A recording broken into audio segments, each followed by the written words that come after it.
स्वामी जी, आप पहली बार ओशो तपोवन आए, पहले हाँ। तो हमें ये बताइए कि आपको कैसा लगा स्वामी जी यहाँ पे आके? पहली बात तो अफसोस हुआ कि मैं इतनी देर मैंने क्यों की आने में, इतनी देर क्यों की आने में। मुझे बहुत पहले आ जाना चाहिए था, मगर देर आए दुरुस्त आए। इसलिए कि मैं यहाँ आके मैंने जो देखा, और पूरा ओशो जगत जो है खासतौर से भारत में, वो निराशा में डूबा हुआ है।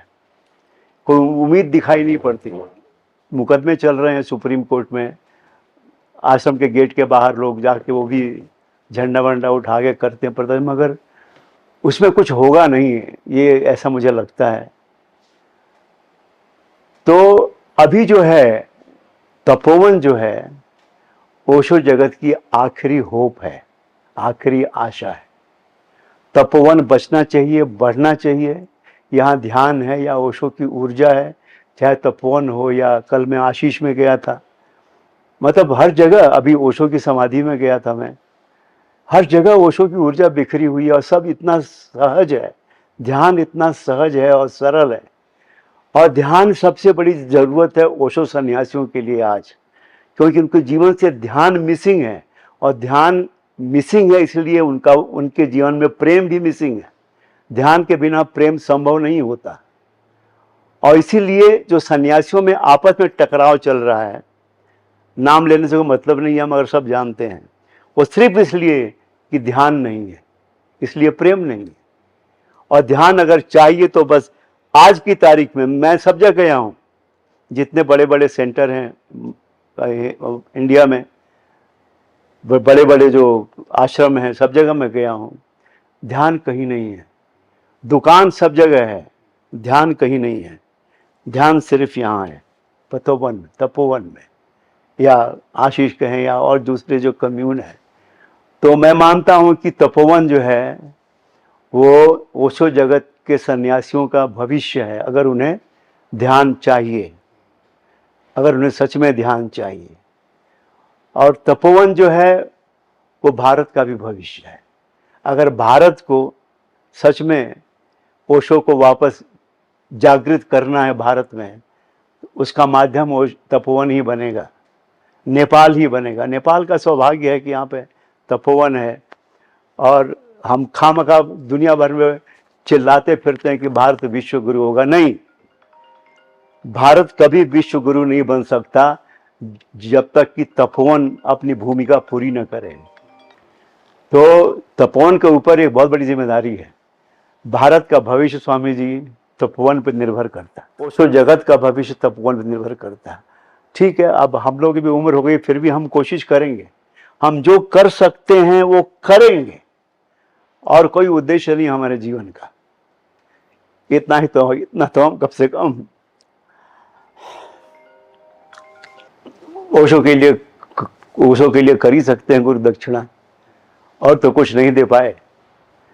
उनकी देशना को बचा लें, फिरासत को बचा लें, बस। So what are those ingredients in Tapovan that made you say that this is Pune? ऊर्जा, और ऊर्जा के कारण ध्यान का अनुभव। अगर वो चीजें मिलती है ना, फिर सब अपने आप हो जाता है।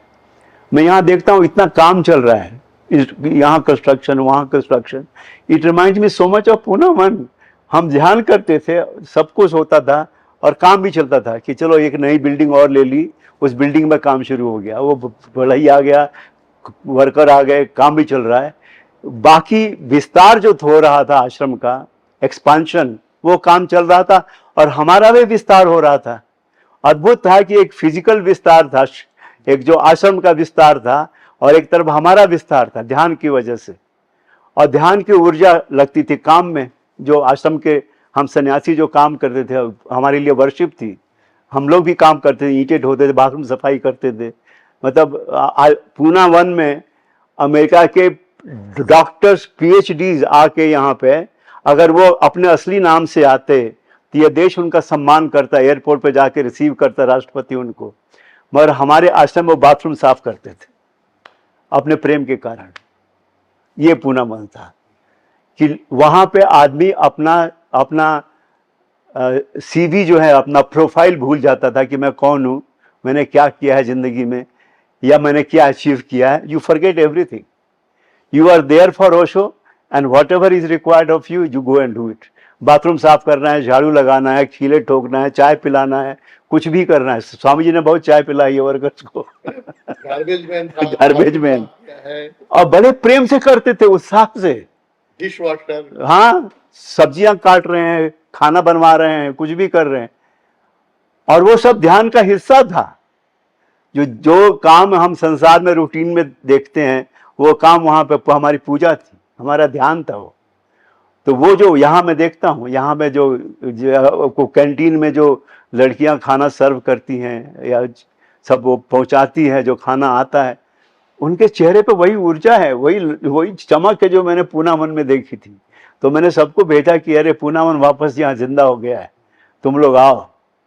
तो अब जाके मैं थोड़ा और आग लगाने वाला हूँ. बहुत लोग आएंगे बम्बई से. Sanji, you're an early disciple, early Osho disciple. हाँ. You're also a writer. हाँ. You did such amazing films.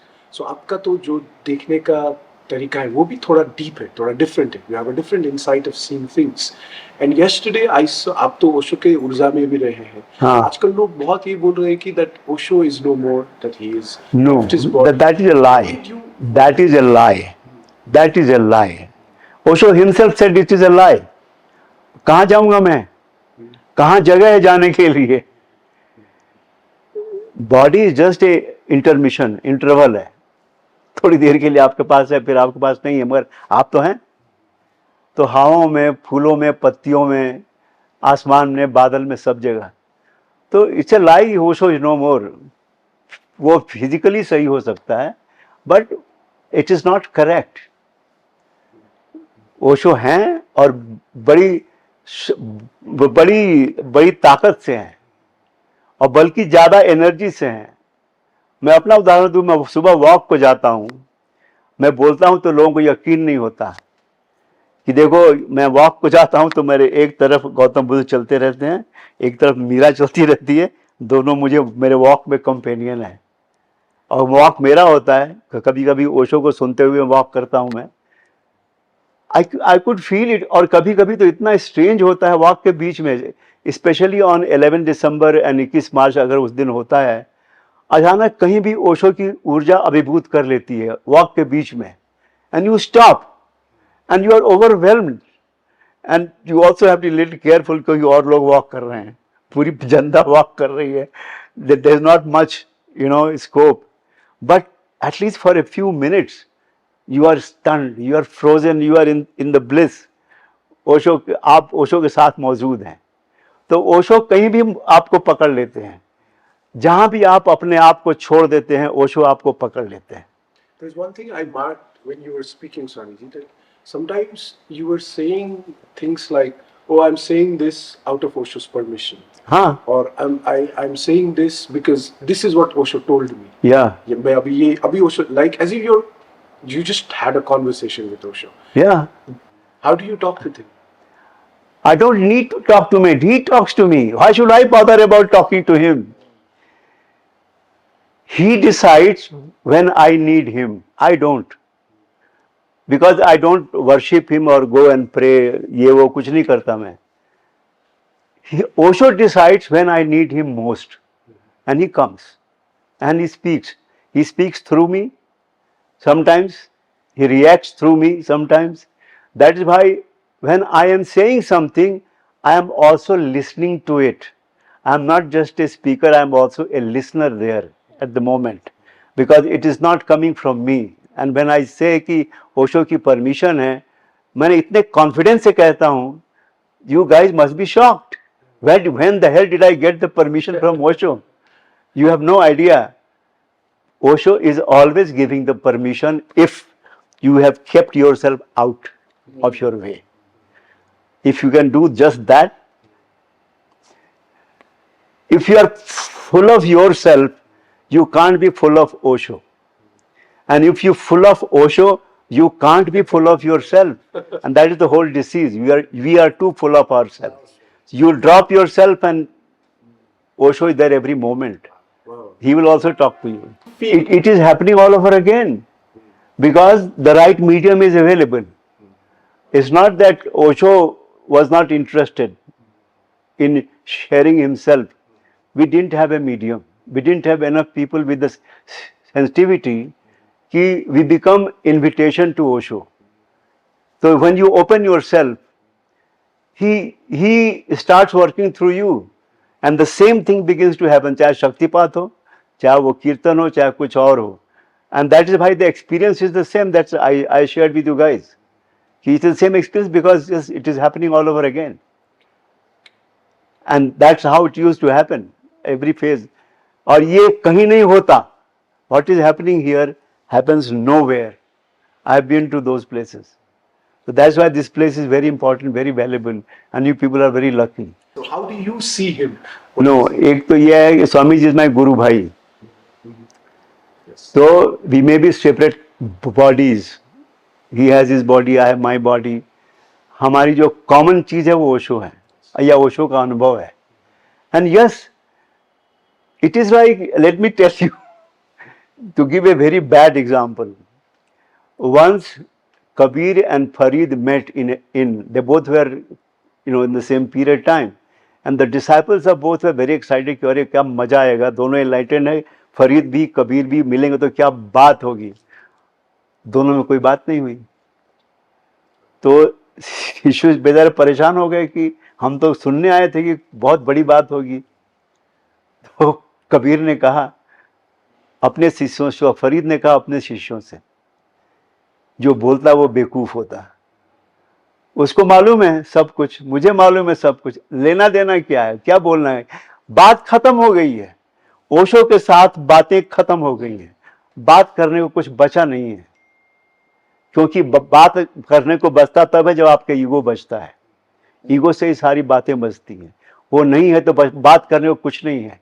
तो अब जो रह गया है बात करने को कि हाँ ये इसको तपोवन को कैसे बचाना है, बढ़ाना है और कैसे फैलाना है, कहाँ क्या करना है. जो दूसरे आयाम हैं, वो आयाम तकनीकी हैं, टेक्निकल हैं. They need to be done, and that's what we were talking about it. We can't really talk about what we have experienced through Osho because it is the same thing. Why should we talk about it? He knows it, I know it, end of story. How does it matter? And anybody who starts talking about it is an idiot. So we have no choice but to talk about the technical things or the things on the ground. How to save it, Tapovan, and how to expand it and where to take it forward to. So वही बात है. There is not much space there to put in Osho there in my work. Wherever possibility, I do that, and people are surprised कि oh, we have never heard of this thing. This is the first time we are hearing it. And इसलिए जब मैं पहली बार आया, मेरी फिल्में hit हो गई और लोगों ने बात करना शुरू किया कि भाई टकसाल में एक नया सिक्का आया है, कमलेश पांडे. तो I was surprise my self कि ऐसा मैंने क्या किया यार, कोई बहुत अफलातून काम नहीं किया है, not out of the world, something that I am rather good at. It's my skill, it is my skill. I don't know how much Osho has to do with it. सब कुछ होगा, हालांकि मैंने ओशो को अपने काम में कभी इन्वॉल्व नहीं किया, मगर मेरे काम से ओशो निकलते हैं और जहाँ जगह थोड़ी मिलती है फिल्मों में वहाँ मैं डाल दिया. अभी शंकराचार्य मुझे मिले लिखने के लिए, शंकराचार्य पे फिल्म आदि का मुझे पूरा मौका मिला और मैंने ओशो को शंकराचार्य में भर दिया. और उसके लिए बहुत झगड़ा भी हुआ उनके स्वामियों से, मठाधीश जो हैं, ये तो कहीं बोला नहीं शंकर. मैंने कहा नहीं बोला तो बोलना चाहिए था उनको. आज अगर होते, मेरा यही पॉइंट था, आज अगर शंकराचार्य जिंदा होते तो यही बोलते जो मैंने लिखा है, क्योंकि ओशो ने बोला है वो. तो Shankar was enlightened, Osho was enlightened. तो दो एनलाइटेंड आदमी एक ही बात बोलेंगे ना. तो मैंने कहा उन्होंने भी हिंदी तो बोली नहीं शंकराचार्य ने, ही स्पोक इन संस्कृत. तो एक तो वो मुद्दा है. तो उन्होंने क्या बोला है संस्कृत में, व्हाई शुड आई केयर. आज मैं हिंदी में लिख रहा हूं, अपने आज के हिंदुस्तान के लिख रहा हूं, जो हिंदुस्तान कितना अलग है उनके समय से. ये बहुत अलग हिंदुस्तान है, बहुत अलग ऑडियंस है, अलग भाषा है. तो जाहिर है कि मैं उस हिसाब से लिखूंगा. तो इसमें से एक लाइन भी शंकर में नहीं मिलेगी आपको, मगर शंकर होते तो यही बोलते जो मैंने लिखा है. मैंने इतने दावे से कहा.